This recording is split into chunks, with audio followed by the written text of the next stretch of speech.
Hello, welcome to Preparing for and Supporting Transition Paraprofessionals Module 6. My name is Doreen Milet, and I'm happy to work with you today. Our mission at the Schuylkill Intermediate Unit is to be in collaboration with school entities, agencies, business, and government to serve the needs of education through the delivery of services and improvement of current programs and implementation of new initiatives. And we are happy to provide you with this opportunity today. Part 1 is preparing for transition. As paraprofessionals, you do many things to support the transition of our high school students into their post-secondary life. To begin with, you support the teacher in advancing students toward their learning goals.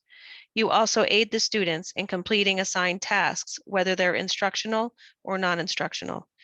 You implement teacher-developed instructional activities with individuals or small groups. We count on you to support the implementation of behavior plans, also to work collaboratively with related personnel, to know how to operate assistive technology if needed with students. We count on you to provide input to the team regarding student progress. And of course, and most importantly, to follow all the policies of confidentiality, security, and safety. You are essential to the student's IEP team. The IEP team has required members. With COVID and all of the interesting things that have happened over the last year, meetings can occur in person, virtually, or on the phone. But the required members of a student of transition age is that the student is invited. Transition begins at age 14 in Pennsylvania through the age of 21. Parents and/or guardians of the student are also required members. The local education agency representative is usually an administrator who has some decision-making authority, a regular education teacher who has the student in their class, a special education teacher who works with the student, and if the student is considering or attending the technology center, then the vocational technical education should also have a representative. These are all required members, and once they share information about the student, they can be excused from the meeting.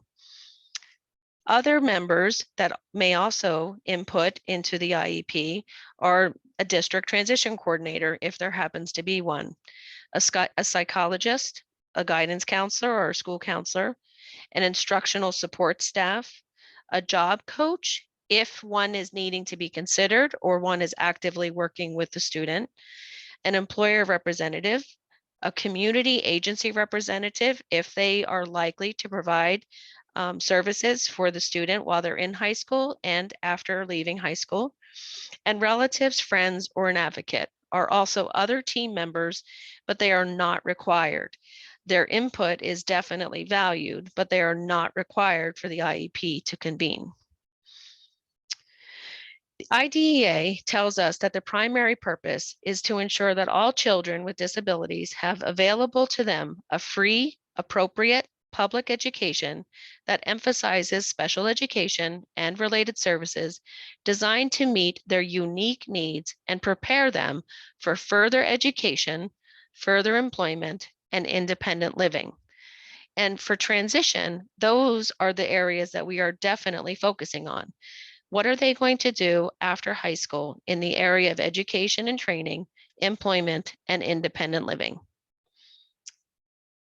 Secondary transition is not just something that happens by accident. It is intended to be a very coordinated set of activities that a child with a disability, and it's designed to have a result-oriented process that focuses on improving the academic and functional achievement of the child in order to facilitate their movement from school to post-school activities, whether they're going to be in post-secondary education, vocational education, integrated employment, including supported employment, continuing in adult education, adult services, and independent living or community participation. Those are all required by the regulations in IDEA. What this means for us as educators and paraprofessionals is that we have to plan for the time when they will no longer be in school. we have to consider the supports and skills that they will need to become independent members of our community. And we have to make the transition as seamless as possible as they move to post-school settings. That was the conclusion of part 1. I would now like you to please answer the questions on your anticipatory guide for part 1.